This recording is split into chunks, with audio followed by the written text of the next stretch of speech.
हम गुड़िया झा अहाँ समस्त मिथिलावासी के प्रणाम करै छी। आइ एकटा जितिया के ऊपर गीत गाबि रहल छी, जिनका रचना केने छथि आदरणीय श्री मणिकांत झा जी। और आशा करै छी जे अहाँ सबके नीक लागत। जँ नीक लागत तऽ चैनल के लाइक सब्सक्राइब शेयर जरूर करब। जय मिथिला जय मैथिली।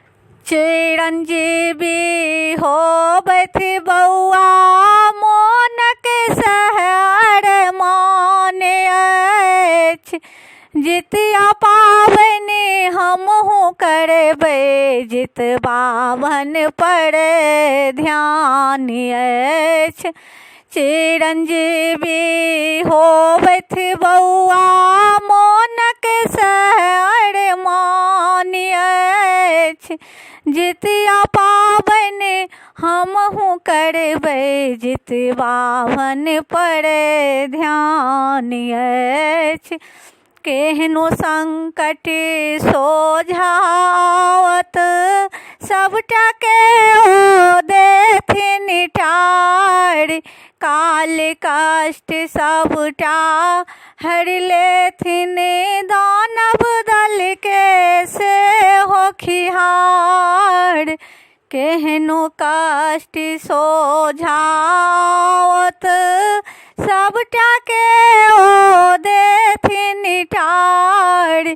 काल कष्ट सबटा हरि लेथिन, दानव दल के सेहो खिहार। श्रद्धा भावे शीश नवेबै, पूजन के ओरियान अछि। श्रद्धा भावे शीश नवेबै, पूजन के ओरियान अछि। जितिया पाबनि हमहूँ करबै, जितवावन पर ध्यान अछि।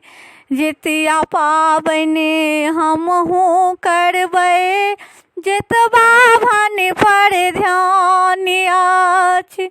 आश्विन कृष्णक सप्तमी तिथि के धार पोखर करबै स्नान। तेल खैर सेहो चढ़ेबै, पूज लेबनि पितर पितराइन। आश्विन कृष्ण के सप्तमी तिथि के धार पोखर करबै स्नान। तेल खैर सेहो चढ़ेबै, पूज लेबनि पितर पितराइन। मड़ुआ रोटी माछो बनेबै, तकरो प्रावधान अछि।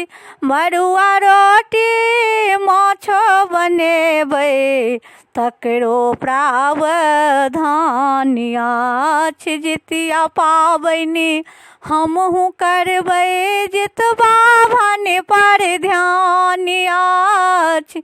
जितिया पाबनि हमहूँ करबै, जितवावन पर ध्यान अछि।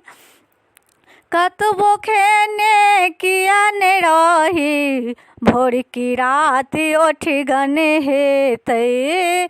दही चूड़ा और अमोटक खूब सुन्दर मेजन होइ छै। कतबो खेने किया ने रही, भोर की रात ओठगन हेतै। दही चूड़ा और अमोटक खूब सुन्दर मेजन होइ छै। निर्जल रही अष्टमी के सहबै, मणिकांतक सह विधान अछि। निर्जल रही अष्टमी का सहबै, मणिकांतक सह विधान अछि। जितिया पाबनि हमहूँ करबै, जितवावन पर ध्यान अछि। जितिया पाबनि हमहूँ करबै, जितवावन पर ध्यान।